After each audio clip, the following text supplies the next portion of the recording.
Guys আমি এখন এসেছি বকখালি সমুদ্রের পাড়ে আছি। এই যে এখানটায় ফটোশ্যুট করছে, এক একটা ঢেউ আছে, সমুদ্রের গর্জন হচ্ছে গর্জন করছে, বড় বড় ঢেউ আসছে শুধু। এখানটায় লোক একদম ভর্তি, প্রচুর মানুষ এসছে, বিভিন্ন জায়গা থেকে অনেক মানুষ এসছে এখানটায়। দারুণ ইস তাই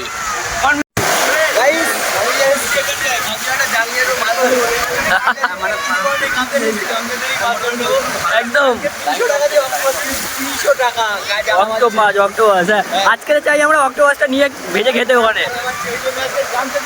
একদম চলো ব্যাস,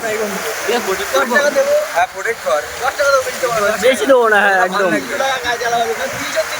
আজকে আমরা মাছ ধরেই খাবো, এখান দিয়ে মাছ ধরবো, ওখানে গিয়ে ভেজে খাবো, দরকার হোটেলে গিয়ে খাবো আমরা। না গামছাই ইনাফ, এক গামছাই ইনাফ।